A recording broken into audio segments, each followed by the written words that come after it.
अल्हम्दुलिल्लाहि रब्बिल आलमीन वस्सलातु वस्सलामु अला सय्यिदिल अंबिया'i वल मुरसलीन अम्मा बअद फ़अऊज़ु बिल्लाहि मिनश शैतानिर रजीम बिस्मिल्लाहिर रहमानिर रहीम।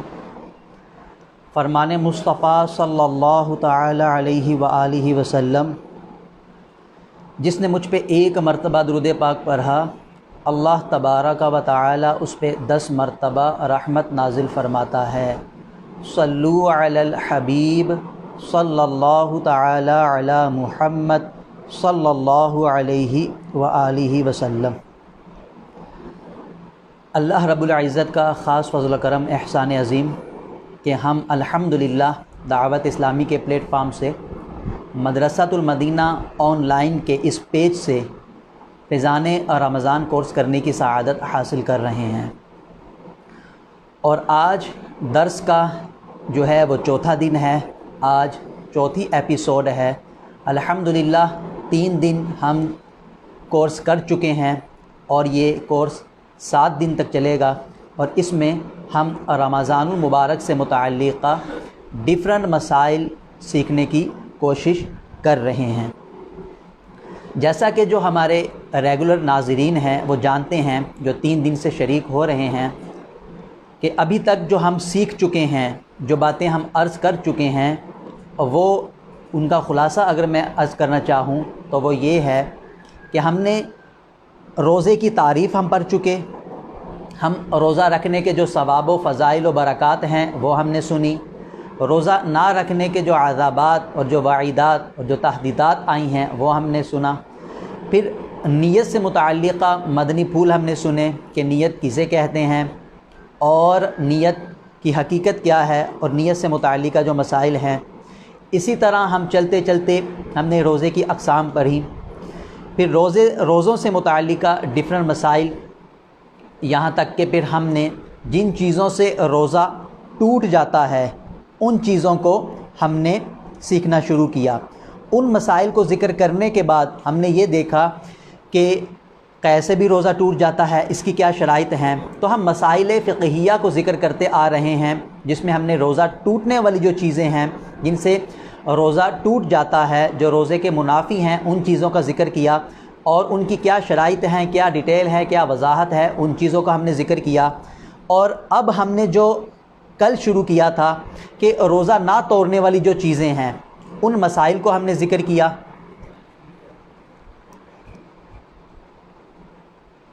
वो मसाइल हमने ज़िक्र कर रहे थे कि जिनसे रोज़ा टूटता नहीं है। तो डिफरेंट मसाइल को ज़िक्र करते करते हम यहाँ तक पहुँचे थे, जो कल हमने आखिरी मसला पढ़ा था, सुना था, उसको रिपीट करके ताकि जो है रब्त कायम हो जाए कि जिन चीज़ों से रोज़ा नहीं टूटता वो अगरबत्ती भी है। लेकिन इसकी 2 हमने सूरतें अर्ज़ की थी, 2 हमने जिहाद को ज़िक्र किया था, 2 शिक्कों का हमने ज़िक्र किया था कि अगर बत्ती वगैरह कमरे वगैरह में, मस्जिद में, मज़ार वगैरह में कहीं पे भी सुलग रही है और वो अपने मकाम पे पड़ी हुई है और उसका धुआं हमारे मुंह या नाक में जा रहा है, तो इससे हमारा रोज़ा नहीं टूटेगा। लेकिन अगर कोई शख्स, यानी ये दाखिल होने से रोज़ा नहीं टूटता, इदखाल यानी दाखिल करना, इससे रोज़ा टूट जाता है, उसकी क्या सूरत होती है? उसकी सूरत ये होती है कि अगर कोई शख्स अगरबत्ती, लोबान वगैरह को अपने नाक मुंह के करीब लाकर, मुंह नाक को इसके करीब कर कर और धुआं खींचता है और ये धुआं नाक में चढ़ जाता है और हलक में चला जाता है, तो इस सूरत में उसका रोज़ा टूट जाएगा। अगला मसला, भरी सींगी, ये क्या होता है? इसका अर्ज़ करता हूँ। इसकी 2 जो हैं वो मेथड ज़िक्र किए जाते हैं कि ये दर्द के इलाज का एक मखसूस तरीक़ा है, जिसमें सुराख किया हुआ सींग दर्द की जगह जो है रख कर मुँह के ज़रिए जिस्म की गर्मी खींचते हैं। यानी एक सींग होता है, सींग के जो नोक वाला हिस्सा होता है उसमें सुराख कर लिया जाता है। फिर इसके 2 तरीक़े होते हैं, जिस तरह पचने लगाए जाते हैं, फसद लगाए जाते हैं, नश्तर लगाना भी इसे कहते हैं, हिजामा भी बोलते हैं।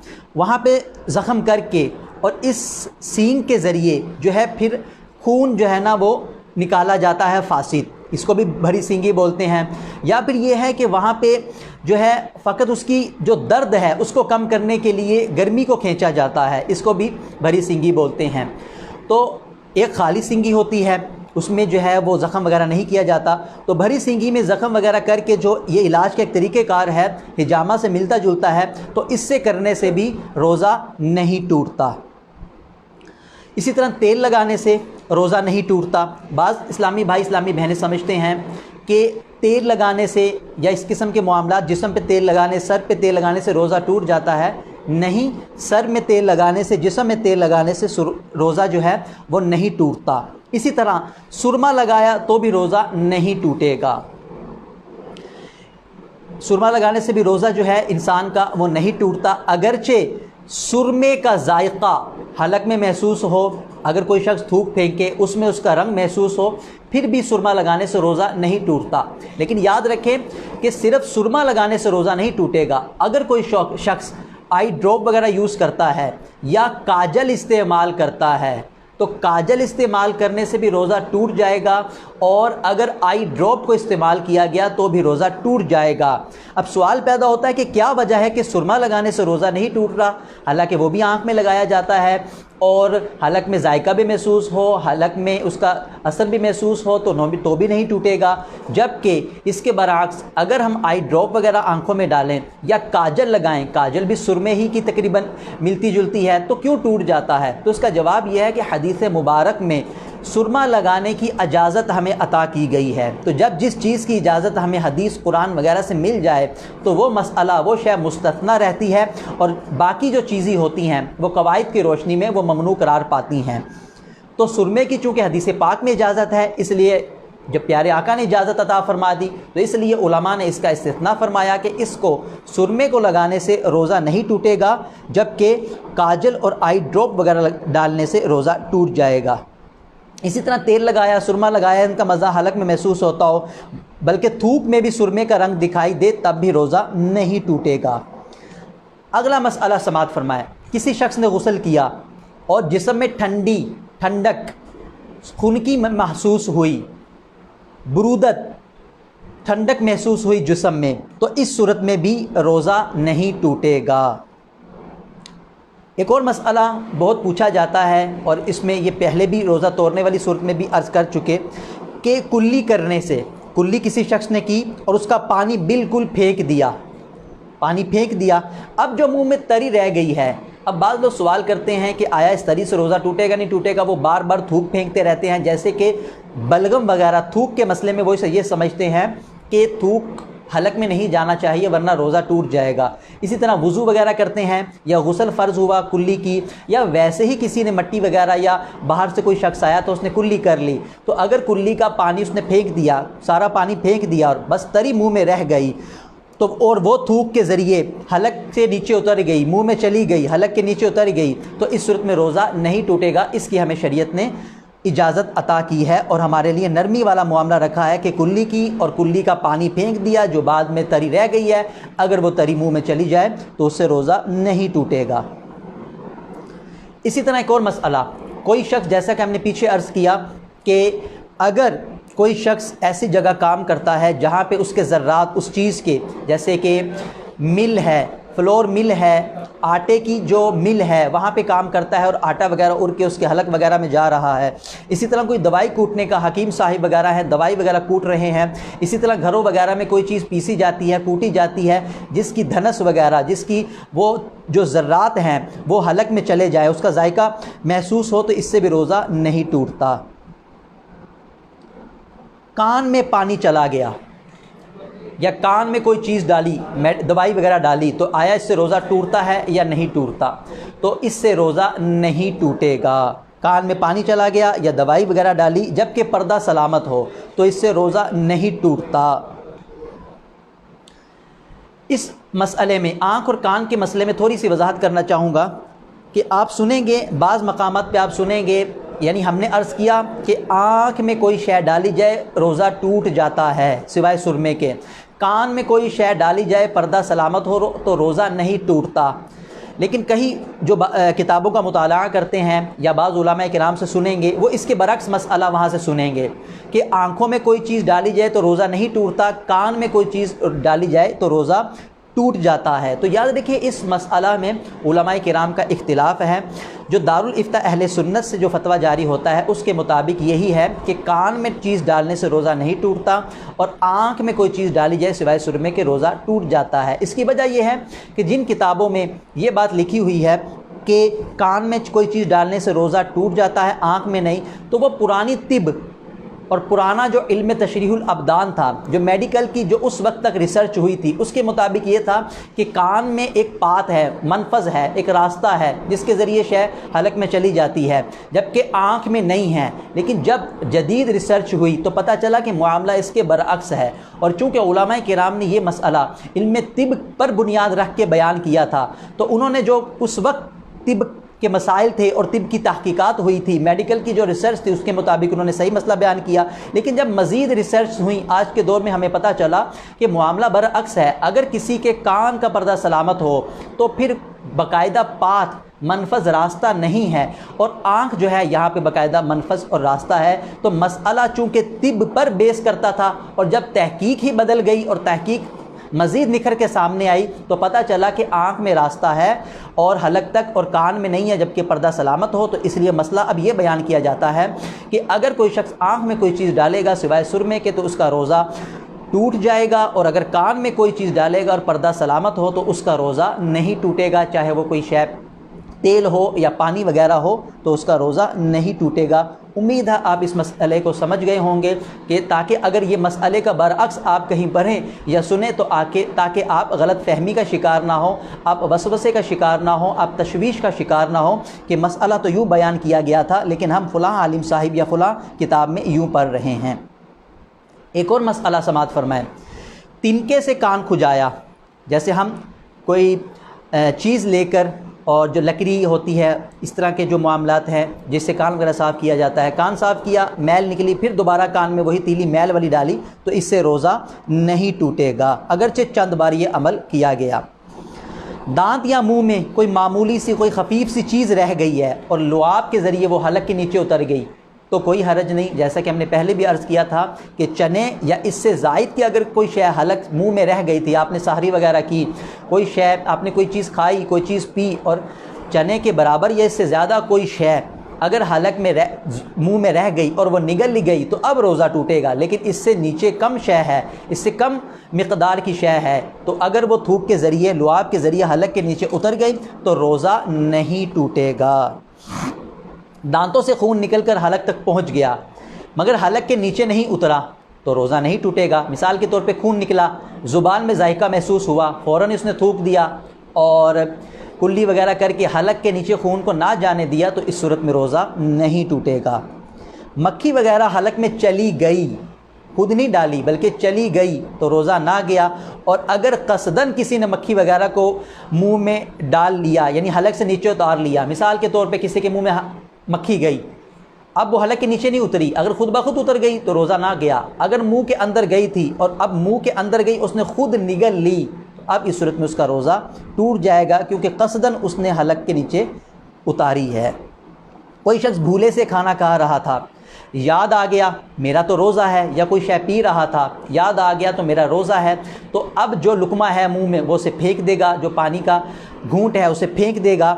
और अगर निगला नहीं, सूरत में याद आ गया तो रोज़ा नहीं टूटेगा। और अगर जो कुछ मुंह में था याद आ गया, चाहे वो पानी का घूंट था या खाने का लुकमा था, तो इस सूरत में उसका रोज़ा अगर तो निगल गया टूट जाएगा, ना निगला और फेंक दिया तो रोज़ा ना टूटा। इसकी दो सूरतें हैं, एक तो सूरत यह है कि रोज़ा था, भूल के खा रहा था तो ये मसला है, याद आ गया। दूसरी सूरत यह है कि वो सहरी कर रहा था, सहरी कर रहा है और फ़ौरन पता चला, टाइम से वो गाफिल था, किसी वजह से टाइम पे तवज्जो ना रही और वो सहरी कर रहा था, अब फ़ौरन पता चला कि टाइम ख़त्म हो गया है, तो अब भी यही सूरत है कि जो कुछ मुंह में है उसे फेंक दे, जो कुछ पानी है वो उसे फेंक दे और रोज़े की नीयत कर ले। अगर वो इस सूरत में निगल जाएगा जो कुछ मुंह में है और टाइम ख़त्म हो चुका है तो अब उसका रोज़ा ना रहा, रोज़ा जाता रहा। बाज़ लोग समझते हैं कि ग़ीबत वगैरह करने, इस किस्म के मामलात करने से रोज़ा टूट जाता है, तो याद रखिए रोज़ा टूटता है मुफ्तिराते सलासा से। याद रखें, बाकायदा मनाफिस के ज़रिए, मनाफिस मनफस की जमा है और मनफस कहते हैं रूट, पाथ, रास्ता, तो बाकायदा अगर इन पाथ, इन रूट, इन मनफस के ज़रिए कोई शय हलक में जाए, मैदे में जाए, जोफ में जाए तो रोज़ा टूटता है। इसके अलावा और भी कुछ मुस्तस्ना चीज़ें हैं, तो इन चीज़ों से रोज़ा टूटता है। गीबत वगैरह करने से रोज़ा नहीं टूटता, अगरचे कि गीबत ये सख्त गुनाह कबीरा है। गुनाह करने से रोज़े की नूरानियत और रूहानियत चली जाती है, हमें इससे बचना चाहिए। लेकिन रोज़े की नफ्स रोज़े में कोई फ़र्क नहीं आएगा। कोई शख्स कितना ही गुनाहगार हो, कैसे ही गुनाहगार जो है वो गुनाहों वाले काम करे, बशर्ते कि उसका ताल्लुक़ रोज़ा तोड़ने से ना हो, तो उसका रोज़ा इन सूरतों में नहीं टूटता। रोज़े की नूरानियत और रोज़े की रूहानियत अगरचे चली जाती है। जनाबत की दो सूरतें हैं, एक है गुस्ल का फ़र्ज़ होना, एक है गुस्ल का फ़र्ज़ करना। तो याद रखें, अगर किसी शख्स पर रात में गुस्ल फ़र्ज़ था, उसने गुस्ल किए बगैर रोज़ा रखा तो रख सकता है, कोई हर्ज नहीं। और दूसरी सूरत, अच्छा पहली सूरत में क्या है, उसके लिए बेहतर क्या है कि वो गुस्ल रात को फ़र्ज़ हुआ, अब सहरी पहले अगर तो गुस्ल कर सकता है गुस्ल करके सहरी करे, अगर इतना वक्त नहीं है या तो सहरी कर सकता है या गुस्ल कर सकता है, तो अब वो क्या करे।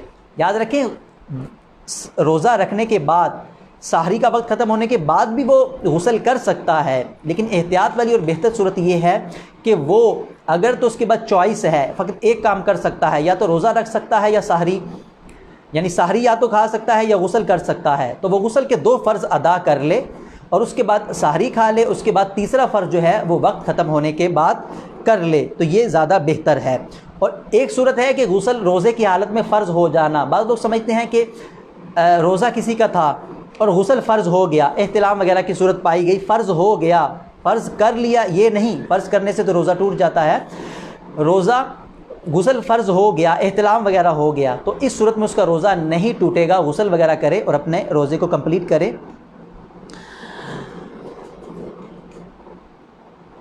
अगला मसला, तिल या तिल के बराबर कोई शय चबाई और थूक के साथ हलक के नीचे उतर गई, तो इस सूरत में रोज़ा ना जाएगा, मगर जबकि उसका मज़ा जायका हलक में महसूस हुआ तो इस सूरत में रोज़ा उसका टूट जाएगा। जैसा कि अर्ज़ किया गया, थूक निगलने से रोज़ा नहीं टूटता, बलगम निगलने से रोज़ा नहीं टूटता। इसी तरह अगर नाक वगैरह की रींठ वगैरह हो, बलगम वगैरह हो और कोई शख्स इसको खींच कर निगल गया, सांस के ज़रिए खींच कर गले में लेकर गया और उसको निगल गया, तो इस सूरत में रोज़ा नहीं टूटेगा। हमने उन चीज़ों का भी ज़िक्र कर लिया कि जिनसे रोज़ा टूटता है, उन चीज़ों का भी बयान हो चुका कि जिनसे रोज़ा नहीं टूटता। अब हम कुछ मकरूहात का ज़िक्र करेंगे कि वो चीज़ें कि जिन कामों का, जिन उमूर का, जिन अफ़आल का, जिन आमाल का रोज़े की हालत में करना मकरूह है और इन चीज़ों से रोज़ों की नूरानियत चली जाती है। हम उन चीज़ों का अब ज़िक्र करते हैं। चंद अहदीसें मुबारका सुन लीजिए। सैयदना अबू हुरैरा रज़ियल्लाहु ताला अन्हो से रिवायत है कि प्यारे आका मदीने वाले मुस्तफ़ा सल्लल्लाहु ताला अलैहि व आलिहि वसल्लम का फरमान है कि जो बुरी बात कहना और उस पर अमल करना ना छोड़े तो अल्लाह अज़्ज़ा वजल को इसकी कुछ हाजत नहीं कि उसने खाना पीना छोड़ दिया।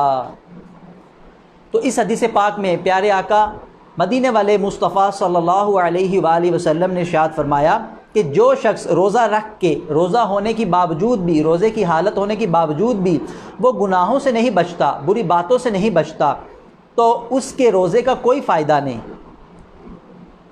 उसके रोज़े का कोई फ़ायदा नहीं। उसका खाना ना खाना, उसका ना पीना और सुबह से लेकर मगरिब तक अपने आप को रोज़े की हालत में रखना, अल्लाह ताला की इसकी इस रोज़े की कोई हाजत नहीं। क्यों? क्योंकि रोज़े का मतलब क्या है, रोज़े का मकसद क्या है? कुरान पाक में भी कहा गया लअल्लकुम तत्तकून, तुम रोज़ा रखो ताकि तुम्हें तकवा परहेज़गारी हासिल हो। अब अगर कोई शख्स रोज़ा रखने के बावजूद भी गुनाहों में मुब्तला है, हमारी एक तादाद है कि अफसोस कि उसने रोज़े को एक फॉर्मेलिटी बना लिया है। रोज़े के जो उमूर हैं और जो रोज़े में रियायत करनी चाहिए, जो रोज़े की हकीकतन रूह है, उसको पाने की कोशिश नहीं करते। रोज़ा रखते हैं लेकिन रोज़े में भी गुनाहों का सिलसिला जारी रहता है। एक तादाद है, रोज़ा रख लिया, अब नमाज़ें शुरू में नमाज़ें पढ़ते हैं 2, 4, 5 दिन पहला अशरा, उसके बाद फिर दोबारा साबिक़ा रूटीन में आ जाते हैं, नमाज़ें भी गई, सारा दिन रोज़ा रख के फिल्में ड्रामे देखने का सिलसिला जारी है। क्यों? क्योंकि टाइम गुजर जाए, जल्दी से रोज़ा का इफ्तारी का वक्त आ जाए। तो रोज़े को उन्होंने एक माज़ल्ला बोझ सा समझा हुआ है, ऐसा लगता है जैसे कि एक फॉर्मेलिटी पूरी कर रहे हैं। जो रोज़ा रखने से हमें हासिल होना चाहिए, तक़वा परहेज़गारी, वो इख्तियार करने की कोशिश नहीं करते। बस रोज़ा रखा, सारा दिन फिल्में ड्रामे गेम्स वगैरह में मुब्तला हैं, गेमें खेली जा रही हैं और इसी तरह की उल्टी चीज़ें की जा रही हैं, ऊट पटांग कामों में मुब्तला हैं। कोई रात को जो है वो क्रिकेट खेलने में मुब्तला है, तो कोई सुबह सहरी के बाद जो है क्रिकेट खेल रहा है। इसी तरह एक तादाद है हमारे मुसलमानों की कि रोज़ा रख के आधा दिन सोने में गुजार लिया, उसके बाद उठे तो टीवी वगैरह में फिल्मों ड्रामों में मुब्तला हो गए और इफ्तारी की, फिर ये दिन गुजर गया, इसी तरह अगला दिन। तो ये एक लगी बंधी रूटीन, और वो भी ऐसे रूटीन जो शरीयत के मुखालिफ है, जो शरीयत से टकराती है। शरीयत ने तो ये रोज़े जो फ़र्ज़ किए हैं ताकि तक़वा परहेज़गारी हासिल हो, ताकि इन माह रमज़ान में इबादत की जाए, ताकि नेकियों के काम की जाए, ताकि इंसान जो दुनियादारी में मशगूल रहता है, जब वो रोज़ा रखेगा तो उसको भूख प्यास का एहसास होगा, लोगों की उसको मुश्किलात का एहसास होगा, खुद उसको जिस्मानी फ़वाइद हासिल होंगे, रूहानी फ़वाइद हासिल होंगे, उसमें नकाहत तारी होगी, उसमें फिर अल्लाह की तरफ वो मुतवज्जे होगा। और रोज़ा रख के जब उसका ये यकीन होता है कि अल्लाह ताला मुझे देख रहा है, मैंने कुछ खाना पीना नहीं है, तो ये यकीन और ये भरोसा उसको दीगर उमूर में भी काम आए कि वो देखे, वो सोचे कि अल्लाह मुझे देख रहा है, मैंने नमाज़ें क़ज़ा नहीं करनी, अल्लाह मुझे देख रहा है, मैंने फ़िल्में ड्रामे नहीं देखने। तो गर्ज़ के ये जो एक सोच है, जो एक अक़ीदा है और जो एक चीज़ उसके जहन में है रोज़े के बारे में, यही चीज़ बाकी उमूर में भी उसके पेश नज़र हो, ताकि वो तक़वा इख्तियार करे, गुनाहों से बचे, नेकियां करे, कुरान पाक की तिलावत करे, फ़र्ज़ और उलूम सीखे, अपनी ज़िंदगी को बैलेंस कर ले और नेकियों भरी ज़िंदगी वो गुजारे। और जब रमज़ान में वो एक स्केड्यूल बना लेगा तो इंशाअल्लाह बाकी महीनों में उसको कंटिन्यू करने में आसानी होगी। लेकिन अगर कोई रोज़ा रख के रोज़े की जो रियायत है, जो जिन उमूर की रियायत करनी चाहिए उनकी रियायत नहीं करता, तो रोज़े की रूहानियत भी गई, रोज़े का मकसद भी फ़ौत हुआ और अल्लाह ताला को उसके ऐसे रोज़े की कोई हाजत नहीं। लेकिन याद रखें, उसका रोज़ा हो जाएगा, फ़र्ज़ अदा हो जाएगा, लेकिन वो जो रूहानियत, जो सवाब, जो मकासिद थे, अफसोस कि वो उनको खो चुका। दूसरी हदीस पाक सैयदना अबू हुरैरा रज़ियल्लाहु ताला अन्हो से रिवायत, नूर मुजस्सम, शाह बनी आदम, रसूल मुहतशम, गरीबों के हमदम सल्लल्लाहु ताला अलैहि वालैहि वसल्लम का फरमान रहमत निशान है, रोज़ा सिपर यानी ढाल है, जब तक उसे फारा ना हो। अर्ज़ की गई किस चीज़ से फारेगा? इरशाद फरमाया झूठ या गीबत से। तो देखिए प्यारे आका अलैहिस्सलातु वस्सलाम ने जो गुनाहों का ज़िक्र किया है कि जो शख्स रोज़ा रखने के बावजूद गुनाहों में मुब्तला रहता है और गुनाह करता रहता है, चाहे वो झूठ हो, चाहे वो गीबत हो, चाहे इस तरह के दीगर उमूर और गुनाह हो, तो उसने गोया कि अपने रोज़े को फाड़ दिया और रोज़े को बर्बाद कर दिया। एक और हदीस पाक सैयदना आमिर बिन रबिया रज़ियल्लाहु ताला अन्हुमा से रिवायत है, मैंने बेशुमार बार सरकार वाला तबार बिइज़्नि परवरदिगार, दो जहां के मालिक व मुख्तार, शहनशाह अबरार सल्लल्लाहु ताला अलैहि वालैहि वसल्लम को रोज़े में मिसवाक करते देखा। तो रोज़े में मिसवाक करना भी सुन्नत है। इससे मुतालिक एक मसला समात फरमा लें कि मिसवाक करना, जैसा कि हदीस पाक में भी आया कि प्यारे आका रोज़े में मिसवाक किया करते थे, तो रोज़े में मिसवाक करना बिल्कुल जायज़ है, सुन्नत है। जिस तरह आम दिनों में भी मिसवाक करना सुन्नत है, इसी तरह रोज़े में भी मिसवाक करना सुन्नत है। लेकिन दो चीज़ों का ख्याल रखा जाएगा। एक तो ये कि मिसवाक ऐसी ना हो कि जो जायके वाली होती है, ऐसी मिसवाक इस्तेमाल करने से बचना चाहिए। दूसरी बाज़ मिसवाकें ऐसी होती हैं कि जिसके रेशे छूटते हैं, रेशे जो हैं वो छूट के जो है हलक में जाने का अंदेशा होता है, तो ऐसी मिसवाक भी इस्तेमाल ना की जाए। बग़ैर जायक़े वाली और बग़ैर रेशे टूटने वाली, या ये कर लिया जाए उसको पहले ही चबा वगैरह कर उसका बुर्श बना लिया जाए और नॉर्मल हालत में जब मिसवाक हो जाए, क्योंकि जब नई नई मिसवाक होती है तो उसमें जायका भी होता है, उसके रेशे भी झड़ते हैं और टूटते हैं, तो उसको नॉर्मल हालत में ले आया जाए, उसके बाद मिसवाक इस्तेमाल की जाए। वज़ू वगैरह से पहले, तो ये करना सुन्नत है और इस्तेमाल करनी चाहिए। और बाद लोग समझते हैं कि जी ज़ोहर से पहले नहीं कर सकते, बाद में कर सकते हैं, ज़वाल से पहले नहीं कर सकते, बाद में, या बाद में नहीं कर सकते पहले कर सकते हैं। ऐसा कुछ भी नहीं है। अब कुछ उमूर का ज़िक्र करते हैं कि जो मकरूह हैं रोज़े में, उन की वजह से रोज़े की रूहानियत चली जाती है। हर किस्म का गुनाह, जैसे झूठ है, चुगली, गीबत, बदनिगाही, गाली देना, बिला इजाज़त शरई किसी का दिल दुखाना, दाढ़ी मुंडाना वगैरह चीज़ें, ये आम दिनों में भी, आम हालात में भी, आम महीनों में भी हराम है, और रोज़े में तो अशद हराम, ज़्यादा हराम। और इनकी वजह से रोज़े में कराहियत आ जाती है और रोज़े की नूरानियत चली जाती है। दोबारा अर्ज़ कर रहा हूँ, रोज़ा मकरूह हो गया, इससे मुराद क्या है? इससे मुराद ये नहीं कि रोज़ा टूट गया। रोज़ा टूटता नहीं है जब रोज़ा मकरूह होता है। रोज़ा मकरूह होने से मुराद रोज़े की रूहानियत और नूरानियत चली गई, सवाब कम हो गया, और लेकिन रोज़ा इस हालत में टूटता नहीं है। रोज़ेदार का बिला उज़र किसी चीज़ को चखना, चबाना, ये मकरूह है। बिला उज़र किसी चीज़ को चखना या चबाना मकरूह है। लेकिन अगर कोई उज़र हो तो अब इस हालत में किसी चीज़ का चबाना या चखना मकरूह नहीं है। अब चखना किसे कहते हैं, चबाना किसे कहते हैं? देखिए, चखना होता है ज़ुबान पर किसी चीज़ को रख कर टेस्ट महसूस करना, ये चखना है। निगल गया हलक के नीचे तो ये खाना है, निगलना है, ये चखना नहीं है। तो याद रखें, चखना का मतलब है ज़ुबान पर कोई चीज़ रखी, उसका तुर्शपन, उसकी मिठास, उसकी नमकीनी को महसूस करना, बाद में वो चीज़ फेंक देना और कुल्ली कर लेना या थूक के ज़रिए उसके जायकों को फेंक देना, ये चखना है। और इसी तरह चबाना क्या है कि किसी चीज़ को चबा कर ज़र्रात या उसको नरम करना और फिर उसके हर ज़र्रे को निकाल देना, ये चबाना है। अब ये उज़र हो तो ये काम किया जा सकता है। मिसाल के तौर पे, जैसे कि हमारी इस्लामी बहनें घर में हांडी वगैरह पकाती हैं, खाना वगैरह पकाती हैं, तो सम टाइम उनको चखने की कि नमक कम है, मसाला मिर्च कैसा है, इसकी ज़रूरत पेश आती है। अब अगर तो ये माहौल है घर में, खामद वगैरह जो है वो तुर्श मिजाज है, सख्त है, नमक तेज़ हो जाए, मसाला मिर्च मसाला तेज़ हो जाए तो सख्ती करता है, डांट डपट करता है, मार वगैरह करता है। तो अब अगर रोज़े की हालत में इस्लामी बहन मसाला वगैरह, नमक वगैरह चख ले, और चखने का मैं अर्ज़ कर चुका, ज़ुबान में कोई चीज़ रख के जायका महसूस करना, फिर उसको फेंक देना। तो अगर वो चख लेती है, ताकि वो शोहर जो कि बद मिजाज है और जालिम है और जुल्म करता है, छोटी छोटी बातों पे मार पीट, गालिम गलोच करता है, तो उसके इस किस्म के रवैये से बचने के लिए अगर वो हांडी वगैरह चख लेती है तो बिल्कुल इसकी इजाज़त है। इस हालत में रोज़ा मकरूह भी उसका नहीं होगा। और इसी मौके पर मैं उन शोहरों को भी अर्ज़ करना चाहूँगा, उन इस्लामी भाइयों को भी मदनी फूल अर्ज़ करना चाहूँगा कि याद रखें, इस किस्म के रवैये इख्तियार नहीं करने चाहिए। अपने घर वालों के साथ, अपने जो आपके बच्चों की अम्मी हैं उनके साथ प्यार मोहब्बत वाला मुआमला रखना चाहिए।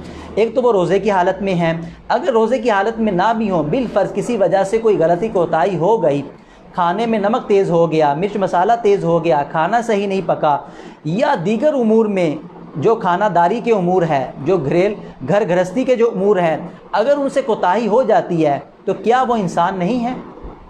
बिल्कुल वो इंसान है, और गलती और ख़ता इंसान से ही होती है।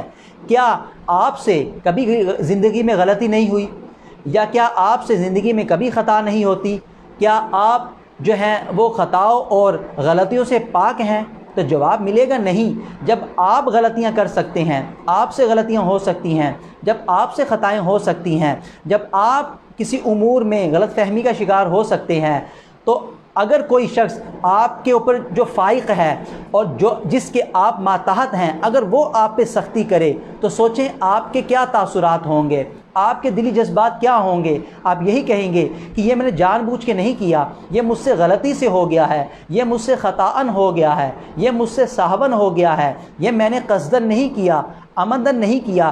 तो आप अपने जो अफसर और अपने से फ़ाइक़ और वो शख्स जो आपसे आला है, अगर वो आपकी जो है वो मुआख़ज़ा करे, आप के बारे में जो है आपसे सख्त रवैया इख्तियार करे, तो आप यही सोचेंगे और यही कहेंगे कि उसको मेरा ख्याल करना चाहिए, मेरी ख़ता जो कि मैंने ख़ताअन मुझसे ये काम हुआ है तो उसको ऐसा नहीं करना चाहिए। जब अपने पे बात आए तो अपने रवैया और अपने जज्बात ये होते हैं, लेकिन जब हम अपने मातहत के बारे में रवैया इख्तियार करते हैं तो बिल्कुल बरअक्स होता है। अगर हमारे जो मातहत हैं, चाहे वो हमारे घर के अफराद हों, हमारे ऑफिस में हमारे लेबर्स हों, हमारे जो है मुलाजमीन हों, अगर उनसे गलती कोताही हो जाए तो हम बर्दाश्त नहीं करते।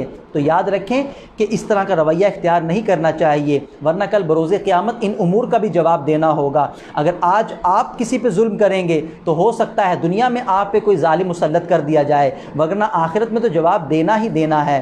तो ज़रा ज़रा से मामलात में, छोटी छोटी बातों में अगर किसी से गलती हो गई, कोताही हो गई, तो इस तरह हाइपर हो जाना और गुस्से की हालत में आ जाना, तो ये गैर मुनासिब है, ये दुरुस्त नहीं है। प्यार मोहब्बत से समझाना चाहिए, तरबियत करनी चाहिए, मोहब्बत वाला माहौल बनाना चाहिए, खुसूसन अपनी फ़ैमिली के मेंबर्स के साथ कि उन्होंने हमारे साथ ज़िंदगी भर रहना है। अगर अभी से ही छोटी छोटी बातों में अपने आप को दिलों में इतनी नफ़रतें पैदा हो जाएंगी और इतनी दूरियां पैदा हो जाएंगी, तो फिर आगे ज़िंदगी कैसे गुजरेगी? फिर फ़कत जो ज़िंदगी का जो हकीकी मकसद है वो पूरा नहीं होगा, बस अपनी ज़िम्मेदारियां निभाते हुए या एक फ़ॉर्मेलिटी पूरी करते हुए लाइफ गुजर रही होगी, लेकिन वो जो एक मतलूब है शरा को वो फोत हो जाएगा। तो अगर आपके घर वालों से, आपकी बच्चों की अम्मी से कोई गलती हो जाए, कोई कोताही हो जाए, तो प्यार मोहब्बत से समझाया जाए और बिला वजह की डांट डपट के मामलात ना इख्तियार किया जाए। इसी तरह चबाना, दूसरा उज़र मैंने अर्ज़ किया था कि मेरे मीठे इस्लामी भाइयों, मेरे प्यारे इस्लामी भाइयों, सोशल मीडिया के नाज़रीन, दूसरी जो चीज़ मैं अर्ज़ कर रहा था कि चबाना भी अगर उज़र है तो इसकी भी इजाज़त है, लेकिन कोई ज़र्रा कोई जुज़ हलक में ना उतरे। इसकी क्या मिसाल के तौर पे ज़रूरत हो सकती है कि कोई माँ है, उसका बच्चा है छोटा, अब उसको भूख लगी है और वो चबाने की सलाहियत नहीं रखता, तो माँ अगर कोई चीज़ चबा कर उसको दे देती है ताकि वो आसानी से निगल ले, खा ले, तो इसकी भी इजाज़त है, मगर पूरी एहतियात के साथ कि हलक के नीचे कोई भी जुज़ वगैरह कोई भी चीज़ ना उतरे। इसी तरह चखने की कई मौक़ों पे ज़रूरत सिर्फ घर में नहीं और भी मौक़ों पे ज़रूरत आती है। मिसाल के तौर पे आप कोई बाहर चीज़ ख़रीदने गए, रोज़े की हालत में है, अब आपने वो चीज़ अगर चखी ना तो आपको नुकसान होने का अंदेशा है। हो सकता है वो चीज़ बासी हो, मुरझाई हुई हो, ख़राब हो, तो सम टाइम चीज़ को चखना होता है, उसका जायका, ताकि हम नुकसान से बच सकें। हमने वो चीज़ ख़रीदनी होती है, तो इसकी भी इजाज़त है, लेकिन उन्हीं एहतियातों के साथ जो पीछे अर्ज़ कर दी गई।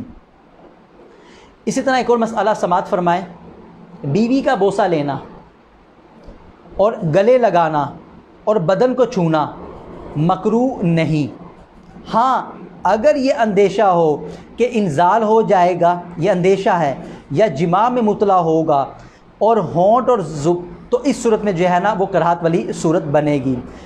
और उमूमन ऐसा ही होता है कि अगर इस किस्म के मामलत किए जाएँ तो शख्स आगे बढ़ने का अंदेशा होता है, तो इस सूरत में ये करना मकरूह होगा। और होंठ और ज़बान चूसना तो ये मुतलक़न मकरूह है, अगरचे इंजाल होने या जिमा में मुतला होने का अंदेशा ना भी हो तो भी होंठ और ज़ुबान को चूसना ये मकरूह है। और इसी तरह मुबाशरत फ़ाहिशा यानी बग़ैर किसी चीज़ के हाइल शर्मगाह से मस करना ये भी मुतलक़न मकरूह है। देखिए, जिमा करने से तो रोज़ा टूट जाता है, ये जिमा के पीछे वाली स्टेज है।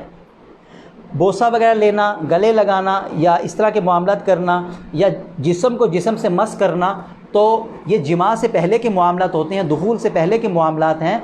तो दुखूल वगैरह से, जिमा से तो रोज़ा टूट जाता है जबकि रोज़ा याद हो। और इससे पहले के जो मामलात हैं, तो अगर जैसे कि बोसा वगैरह लेना, गले लगाना, तो अगर तो अंदेशा हो कि जिमा में मुतला होगा या इंजाल वगैरह होगा तो मकरूह, और इसके अलावा जो मुबाशरत फ़ाहिशा वगैरह है ये तो मुतलक़न ही मकरूह हैं। गुलाब या मुश्क वगैरह सूंघना, दाढ़ी मूंछ पर तेल लगाना और सुरमा लगाना ये मकरूह नहीं है। तो तेल वगैरह दाढ़ी पे लगाना, सर पे लगाना मकरूह नहीं। और इसी तरह जो है हम उन उमूर का ज़िक्र कर रहे हैं जो मकरूहात हैं, लेकिन ज़िम्नन हम वो उमूर भी ज़िक्र कर रहे हैं कि जिनको बाज़ लोग समझते हैं कि ये मकरूह है, लेकिन हालांकि वो मकरूह नहीं होता। तो तेल लगाना भी जायज़ है और सुरमा लगाना भी जायज़ है, मकरूह भी नहीं है। रोज़े की हालत में हर किस्म का इतर सूंघ भी सकते हैं और कपड़ों पे लगा भी सकते हैं। तो बाज़ लोग समझते हैं कि खुशबू सूंघने से, चाहे वो खुशबू लिक्विड फॉर्म में हो, चाहे वो जो है वो ठोस फॉर्म में हो, तो किसी भी हालत में हो, खुशबू सूंघने से रोज़ा नहीं टूटता। लेकिन याद रखें, धुआं वगैरह जो इस किस्म के मामलात हैं उनसे रोज़ा टूटता है, खुशबू सूंघने से रोज़ा नहीं टूटता।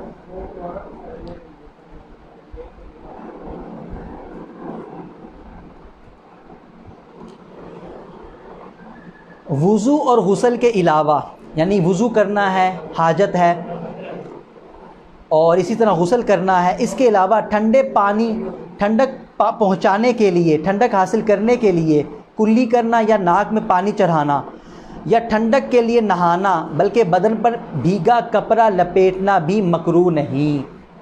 इन दो सूरतें हैं, एक सूरत में मकरूह है, एक सूरत में मकरूह नहीं।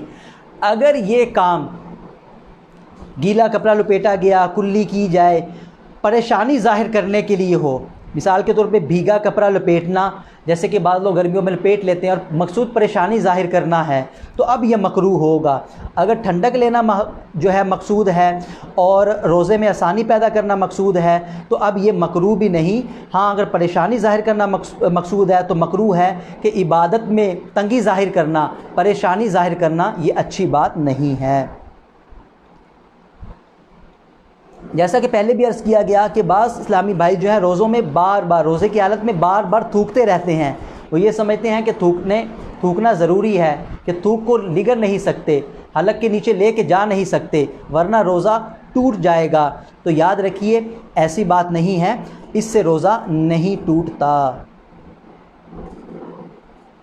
अगला इंतहाई अहम मसला, रमज़ानुल मुबारक के दिनों में ऐसा काम करना कि जिससे ज़ौफ़, कमज़ोरी, नकाहत तारी हो जाएगी, इस हद तक कि रोज़ा टूटने का, तोड़ने का, पूरा ना करने का गालिब गुमान हो जाएगा, तो ये करना, ऐसा काम करना दुरुस्त नहीं, जायज़ नहीं। रोज़े की हालत में ऐसा काम करना, ऐसी मशक्क़त वाला काम करना, ऐसी मज़दूरी करना, ऐसा हार्ड वर्क करना कि उस हार्ड वर्क, उस मशक्क़त वाले काम की वजह से इतनी तबीयत ख़राब हो जाएगी, नकाहत तारी हो जाएगी, कमज़ोरी और ज़ौफ़ तारी हो जाएगा कि अब रोज़ा तोड़ने का गालिब गुमान पैदा हो जाएगा कि रोज़ा टूट जाएगा अगर ये काम किया तो। यानी इतनी मशक्क़त, इतनी हार्ड वर्किंग की तो नकाहत तारी होगी, रोज़ा मुकम्मल करना मुश्किल हो जाएगा। तो याद रखें, रोज़े की हालत में ऐसा काम करना जायज़ नहीं है। उसको चाहिए कि वो अपने काम में तख़फ़ीफ़ पैदा कर ले, कि अगर मज़दूरी करना ज़रूरी ही है और रिज़्क़ कमाना ज़रूरी ही है, रिज़्क़ के मामलात जो हैं वो ज़रूरी ही हैं, तो अब ये करे कि काम में तख़फ़ीफ़ पैदा कर ले। 8-9 घंटे ड्यूटी करता है तो 4 घंटे कर ले, 3 घंटे, 4 घंटे, 5 घंटे कर ले, ठंडे वक्त में कर ले। तो इन चीज़ों का वो ख्याल रखेगा कि ताकि रोज़ी भी कमाए और रोज़े पे भी कोई फ़र्क और कोई हरज ना आए और टूटने वगैरह के भी मामलात ना हों।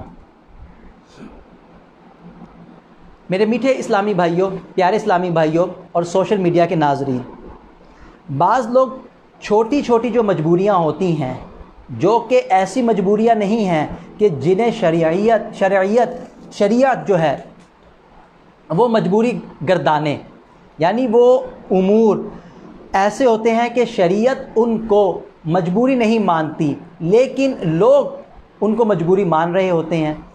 वो छोटी छोटी बातें होती हैं, उनको या तो हम अपने जहनों पे हावी कर लेते हैं या अपने तय ही उसको एक बड़ा मामला समझ लेते हैं। तो याद रखें, मजबूरी के बिना पे शरीयत ने रोज़ा छोड़ने की, तोड़ने की इजाज़त दी है। आगे उनका ज़िक्र आ रहा है, मैं अर्ज़ करता हूँ कि वो क्या उमूर हैं। यानी अब हम उन उमूर का ज़िक्र करेंगे कि जिन उमूर की बिना पर रोज़ा ना रखने की इजाज़त है, वो आगे उमूर आ रहे हैं। इन उमूर से हटकर बाज़ लोग छोटी छोटी बातों पे रोज़ा छोड़ देते हैं। समझते हैं कि मेरी मजबूरी है और शरीयत ने मजबूरी की बिना पर रोज़ा छोड़ने की इजाज़त दी है, तो लिहाजा मैं भी रोज़ा छोड़ सकता हूँ। मामूली सा दर्द हो गया, मामूली सा बुखार हो गया, सर दर्द हो गया, तो या थोड़ी सी शिद्दत भी आई, लेकिन ऐसे शिद्दत नहीं है कि रोज़ा बर्दाश्त ही ना हो सके, रोज़ा रख ही ना सके, तो ये ऐसे आज़ार नहीं हैं, ऐसी मजबूरियाँ नहीं हैं जिनकी बिना पर रोज़ा ना रखने की इजाज़त मिल जाए। अगर कोई शख्स इन आज़ार की बिना पर रोज़ा छोड़ेगा तो गुनाहगार भी होगा और कज़ा भी करनी होगी। अब वो मैं चंद उमूर ज़िक्र करता हूँ जिनकी बिना पे कोई शख्स अगर रोज़ा ना रखे तो उसको इजाज़त है। सफ़र में रोज़े की, इसकी मैं डिटेल अर्ज़ करूँगा कि किस सफ़र में रोज़ा ना रखने की इजाज़त है, इसकी शराइत है, इंशाअल्लाह अर्ज़ करता हूँ। हमल, इसकी भी शराइत है कि हामिला औरत है उसको रोज़ा ना रखने की इजाज़त है, लेकिन इसकी भी शराइत हैं। बच्चे को दूध पिलाना, रज़ाअत का मामला है, ये भी अपनी शराइत के साथ रोज़ा ना रखने का उज़र है। मरज़ है, इसका भी ज़िक्र आएगा। बुढ़ापा है, खौफ हलाकत है और इकराह वाली हालत है, यानी किसी ने मजबूर कर दिया कि तुमने रोज़ा नहीं रखना। और ये कौन सी हालत होती है कि इसे इकराह शरई, इकराह मुलजी भी कहते हैं, कि अगर कोई शख्स आपको गन पॉइंट पे या किसी ऐसे आला के ज़रिए कहे कि रोज़ा ना रखो, यानी इकराह और मजबूरी की सूरत, कोई आपको इस कदर मजबूर करे कि अगर आपने रोज़ा नहीं रखना, अगर रोज़ा रखा तो जान से मार दूंगा या कोई उज़्व काट दूंगा या सख्त मार मारूंगा, नाकाबिले बर्दाश्त मार जिससे मरने की नौबत आ सकती है, तो इस किस्म की धमकी दे और आपको पता है, ज़न्ने गालिब है कि ये काम कर भी गुजरेगा, उस शख्स के बारे में मालूम है, तो इसको कहते हैं इकराह शरई, इकराह मुलजी। तो इस सूरत में भी रोज़ा ना रखने की इजाज़त होती है। और इसी तरह अगर रोज़ा रखने से जो है वो जिहाद वगैरह का मामला है, जिहाद शुरू होने वाला है, दुश्मन के साथ मुकाबला है, और अगर रोज़ा रखेगा तो अगर रोज़े से जिहाद में और जिहाद करने में जो है वो दिक्कत पेश आएगी, तो इन चीज़ों में रोज़ा, इन उमूर की वजह से रोज़ा छोड़ने की, रोज़ा तर्क करने की शरीयत ने इजाज़त दी है कि इन उमूर की तकरीबन जो 7, 8, 9 उमूर बनते हैं, इनकी बुनियाद पर इन आज़ार और इन उमूर के पाए जाने की वजह से कोई शख्स रोज़ा ना रखे तो वो माज़ूर है, गुनाहगार नहीं होगा। लेकिन याद रखे और दिनों में इस रोज़े की क़ज़ा करना ज़रूरी है।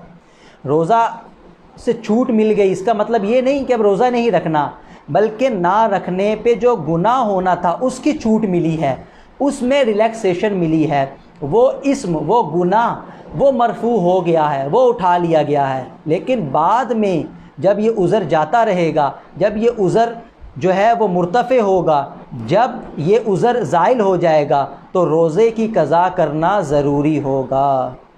अब जैसा कि हमने अर्ज़ किया, सफ़र रोज़ा ना रखने की जो है एक वजह है। अगर कोई शख्स सफ़र की वजह से रोज़ा ना रखे तो उसको इजाज़त है। इसकी क्या डिटेल है, इससे क्या मुराद है? तो याद रखिए, पहली बात है, सफ़र से मुराद है सफ़र शरई। जी हाँ, हर किस्म के सफ़र नहीं कि आपने जो है बाहर जाना है या आपने शहर से बाहर जाना है तो आप ये आपका सफ़र सफ़र शरई कहलाएगा, बल्कि उस सफ़र में इजाज़त मिलेगी कि जो सफ़र शरई हो। और सफ़र शरई क्या होता है कि कम से कम 92 किलोमीटर दूर जाने का इरादा हो, एक शर्त। दूसरी शर्त यह है कि अपने गांव या शहर की हुदूद से वो शख्स बाहर भी हो चुका हो। तो ये शर्त जब पाई जाएगी तो उसको जो है वो मुसाफिर होगा, और जहाँ जा रहा है वहाँ पर 15 दिन या इससे ज़ायद रहने का इरादा भी नहीं है। तो जब ये 3 शर्तें पाई जाएंगी कम से कम, और एक और शर्त का इजाफ़ा कर लीजिए कि ये जो 92 किलोमीटर का सफ़र है ये अलल इत्तिसाल हो, ये मुत्तसिल हो, लगातार हो। ऐसा नहीं कि पहले मैं 20 किलोमीटर पे मैंने जाना है, फिर वहाँ से कोई काम करके फिर मैंने आगे जो है 80 किलोमीटर जाना है। तो ये चूँकि लगातार सफ़र नहीं है, ये भी शरीम सफ़र बनने के लिए जो है काफ़ी नहीं है। अलल इत्तिसाल मुत्तसिलन सफ़र हो, 92 किलोमीटर जो है, मैंने पहली मसाफत, पहला पड़ाव है 92 किलोमीटर पे है और वहाँ जाना है मैंने, और वहाँ जाके 15 दिन से कम रहने का इरादा है और अपने शहर की हदूद या गांव की हदूद से बाहर निकल गया, तो अब ये शरन मुसाफिर कहलाएगा। तो इसे रोज़ा ना रखने की इजाज़त है। लेकिन एक और शर्त का इजाफ़ा कर लीजिए, ये तो है शरी मुसाफिर, इसमें एक और इजाफ़ा है कि उस रोज़े को तर्क करने या मुअख्खर करने या ना रखने की इजाज़त है कि साहरी भी सफ़र में आए। जी हाँ, ये भी इंतहाई अहम शर्त है। बाज़ लोग समझते हैं ठीक है हम सफ़र में जा रहे हैं, अब सफ़र उन्होंने शुरू करना है रोज़ा रखने के बाद। मिसाल के तौर पर किसी शख्स ने सफ़र करना है 8 बजे, सहरी ख़त्म हो रही है 4 बजे। अब आया वो, उसने मुसाफिर बनना है, आया वो ये रोज़ा रखेगा कि नहीं? तो जी हाँ, ये रोज़ा वो रखना उस पर ज़रूरी है। क्यों? क्योंकि हमने अर्ज़ किया कि सफ़र, रोज़े में सफ़र या वही सफ़र रोज़ा ना रखने का उज़र बनेगा कि जिसमें साहरी उस हालत में आए कि जब आप मुसाफिर हों। मिसाल के तौर पे आपने 3 बजे सफ़र सुबह शुरू कर दिया, आप शहर की हदूद से बाहर निकल गए, आप मुसाफिर बन गए दीगर शराइत के साथ। अब साहरी का वक्त आया, 4 बजे 5 बजे साहरी ख़त्म होगी। अब रोज़ा चूँकि अब साहरी सफ़र के दौरान आई है और अब आप ये रोज़ा चाहें तो ना रखें तो आपको इजाज़त है। लेकिन अगर साहरी उस वक्त आई जब आप इक़ामत की हालत में हैं, साहरी का वक्त उस वक्त ख़त्म हो रहा है, सफ़र आपने 8 बजे करना है, साहरी का वक्त ख़त्म होने के बाद करना है, तो अब ये सफ़र जो है रोज़ा छोड़ने का जो है उज़र नहीं बनेगा, आपको रोज़ा रखना होगा। उम्मीद है आप ये मसला समझ गए होंगे। अगर नहीं समझ आया तो आप कमेंट्स वगैरह के ज़रिए दोबारा ये मसला, अगर आपको कोई इश्काल है, कोई बात समझ नहीं आई है, तो आप ये बात पूछ सकते हैं अपने कमेंट्स वगैरह के ज़रिए।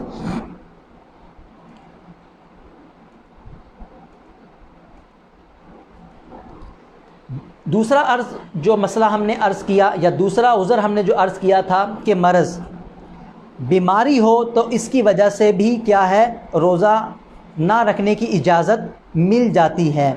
लेकिन इससे मुराद भी वो बीमारी है कि जिसको शरीयत ने बीमारी और मरज़ काउंट किया है।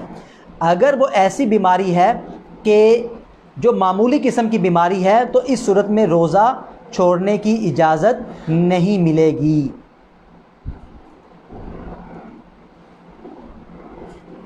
मरज़ से मुतालिका मैं मसाइल अर्ज़ करता हूँ कि मरज़ किस हालत में जो है वो रोज़ा ना रखने का उज़र बनेगा। लेकिन इससे पहले सफ़र से मुतालिका ही कुछ ज़रूरी उमूर और कुछ ज़रूरी मसाइल मज़ीद अर्ज़ कर देता हूँ। जैसा कि अर्ज़ किया, शरी मुसाफिर और साहरी भी सफ़र की हालत में आए तो ये रोज़ा तर्क करने की वजह बन सकती है।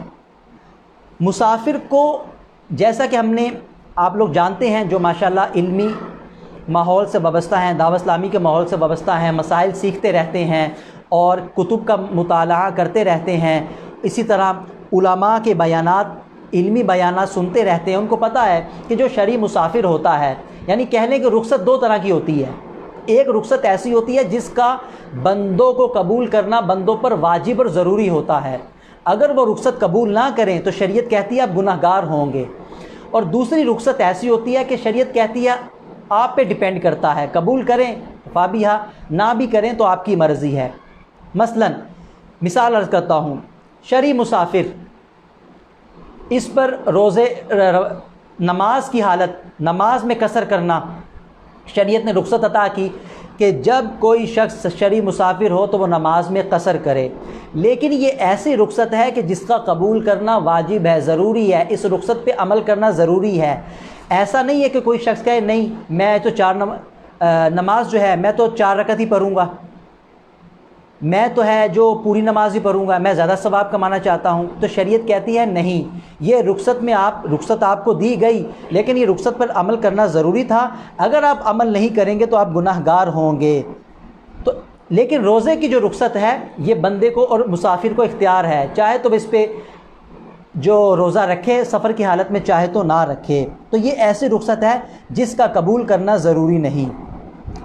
दूसरा मसला, अगर ख़ुद मुसाफिर को रोज़ा रखने की वजह से ज़रर पहुँचेगा या जो उसके साथ हमराही हैं उनको नुकसान होगा, तकलीफ़ होगी, ज़रर होगा। मिसाल के तौर पे सारों ने पैसे वगैरह मिलाए हुए हैं, मिल के खाना खाएंगे और मिल के मामलात लेके चलना चाहते हैं। अब अगर इसने रोज़ा रख लिया, इसके मामलात अलहदा करने पड़ेंगे तो एक ज़रर और एक हरज की सूरत पैदा होगी। तो अगर ऐसी सूरत हो तो अब उसका रोज़ा रखना सफ़र की हालत में ना ही रखना बेहतर है। अगला मसला समाअत फरमाइए। मुसाफिर ने ज़हवा कुबरा, और ज़हवा कुबरा हम अर्ज़ कर चुके निस्फ़ुन निहार शरई को बोलते हैं, और इसके निकालने का तरीका भी हम आपको अर्ज़ कर चुके थे शुरू में, जब हमने आपको अर्ज़ किया था कि 3 किस्म के रोज़े, और जो हमारे साथ शुरू दिन से शरीक हैं माशाल्लाह उनको पता होगा कि 3 किस्म के रोज़े हमने ऐसे बताए थे कि जिनकी नीयत साहरी का वक्त ख़त्म होने से पहले करना ही ज़रूरी नहीं है, बल्कि ज़हवा कुबरा से पहले पहले भी यानी दिन में भी कर सकते हैं। तो उस वक्त हमने ज़हवा कुबरा और निस्फ़ नहार शरई निकालने का तरीका और मालूम करने का तरीका अर्ज़ किया था। वो तरीका पहले और दूसरे एपिसोड में मौजूद हैं, और वो एपिसोड और वो दुरूस जो हैं वो इसी फेसबुक के पेज पर मदरसतुल मदीना ऑनलाइन के पेज पर मौजूद हैं। जिन इस्लामी भाइयों और इस्लामी भाई बहनों ने वो सिलसिले, वो प्रोग्राम और वो दुरूस हमारे पहले और दूसरे तीसरे दिन के नहीं देखे तो वो देख सकते हैं फेसबुक पे। तो ज़हवा कुबरा, अगर मुसाफिर ने ज़हवा कुबरा से पहले इकामत की नीयत कर ली, तो आपको पता था, आपको हमने बयान किया है कि 3 किस्म के रोज़े जिसमें अदाए रमज़ान का रोज़ा भी है, इसकी नीयत भी ज़हवा कुबरा निस्फ़ुन नहार शरई से पहले पहले की जा सकती है। तो अगर कोई शख्स इससे पहले पहले मुकीम हो गया, मुसाफिर था, रोज़ा ना रखने की इजाज़त, और अब वो ज़हवा कुबरा से पहले पहले मुकीम हो गया, तो चूँकि अब उस नियत का भी वक्त बाकी है और अभी उसने साहरी के वक्त से लेकर, साहरी का वक्त ख़त्म होने से लेकर अभी तक कुछ खाया पिया और मुनाफिए सौम कोई काम भी नहीं किया, तो उस पर रोज़े की नियत कर लेना वाजिब है, रोज़ा रखना उस पर वाजिब है। अगला मसला, अगर किसी शख्स ने दिन में सफ़र किया तो उस दिन का रोज़ा छोड़ने के लिए उसके लिए जो उज़र है वो हमने उसको अर्ज़ किया कि वो रोज़ा छोड़ सकता है, मगर दूसरे दिनों में उसके लिए क्या है, कज़ा करना वो ज़रूरी होगा।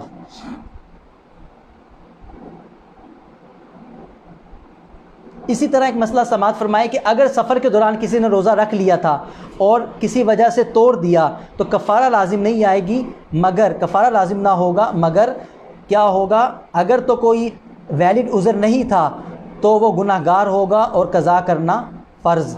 आगे हम जिक्र करेंगे कि कज़ा किन सूरतों में है और कफ़ारा किन सूरतों में है, वो आगे ज़िक्र आएगा।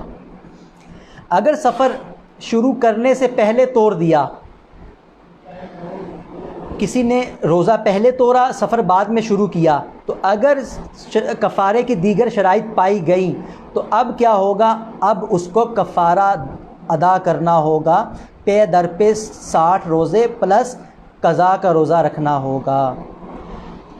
अगर किसी ने दिन में सफ़र शुरू किया और दौरान सफ़र रोज़ा नहीं तोड़ा और मकान पर कोई चीज़ भूल गया था, वापस लेने आया और अब अगर आकर रोज़ा तोड़ा, तो अगर कफ़ारे की शराइत पाई जाएंगी तो कफ़ारा लाजिम होगा। इस मसले की 3 सूरतें हैं, दोबारा अर्ज़ करता हूँ। सफ़र में रोज़ा तोड़ा, यानी सफ़र अभी सब मुसाफिर है, वो रोज़ा तोड़ा, तो अगर उज़र नहीं था, गुनाहगार हुआ, फ़कत कज़ा लाजिम आई। दूसरी सूरत, उसने रोज़ा किस हालत में तोड़ा, पहले रोज़ा तोड़ा, फिर सफ़र शुरू किया, फिर मुसाफिर बना, तो अगर कफ़ारे की शराइत पाई जाएंगी तो कफ़ारा लाजिम होगा। पहली सूरत में नहीं, क्योंकि सफ़र की हालत में रोज़ा तोड़ा।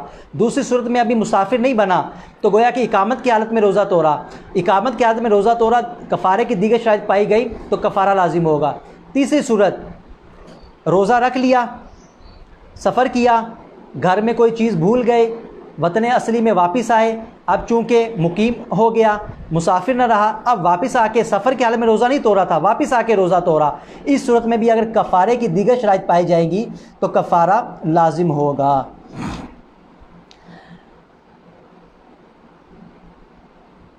अगर किसी को रोज़ा तोड़ने पर मजबूर किया गया तो रोज़ा तोड़ सकता है, मगर अगर सब्र किया तो अजर मिलेगा। सांप ने डस लिया और जान खतरे में पड़ गई तो रोज़ा तोड़ सकता है।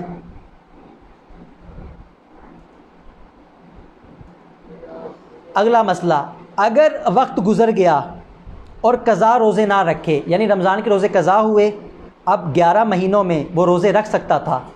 याद रखें, साल में सिर्फ़ 5 दिन रोज़ा रखना मकरूह है, मकरूह तहरीमी है। जी हाँ, बहुत से लोगों के लिए नया मसला होगा। तो देखें, अल्हम्दुलिल्लाह इन कोर्स करने की बरकत से आए रोज़ आपको नए नए मसले मालूम हो रहे हैं। तो एक मसला के रोज़ा पूरे साल में सिर्फ़ 5 दिन ऐसे हैं कि जिसमें रोज़ा नहीं रख सकते। 5 दिन रोज़ा रखना मकरूह तहरीमी है। इसके अलावा किसी दिन भी रोज़ा रखना मकरूह तहरीमी नहीं है। हाँ, बाज़ दिनों में मकरूह तंज़ीही है और बाज़ दिनों में ये भी नहीं। लेकिन जो गुनाह वाले 5 दिन हैं वो सिर्फ़ साल के 5 दिन हैं, ईद उल फ़ितर का दिन और ईद उल अज़हा के 4 दिन। इन दिनों में रोज़ा रखना क्या है, मकरूह तहरीमी है। तो साल के 5 दिन रोज़ा रखना जो है वो दुरुस्त नहीं। इन दिनों के अलावा अब किसी के रमज़ान के रोज़े क़ज़ा हुए, पूरे 11 माह थे, वो रोज़े क़ज़ा कर सकता था, उसने रोज़े क़ज़ा ना रखे, यहाँ तक कि दूसरा रमज़ान आ गया, तो अब क्या, पहले क़ज़ा के रखे या उस रमज़ान के रखे? तो अब क़ज़ा रोज़े रखने के बजाय उसी रमज़ान मुबारक के पहले रोज़े रखे, फिर जब ये रमज़ान चला जाए तो बाद में अब जो है पहले रमज़ान के रोज़े वो क़ज़ा करेगा। बल्कि अगर गैर मरीज़ और मुसाफिर ने क़ज़ा की नीयत की, जब भी क़ज़ा नहीं, वो अदा के ही रोज़े होंगे।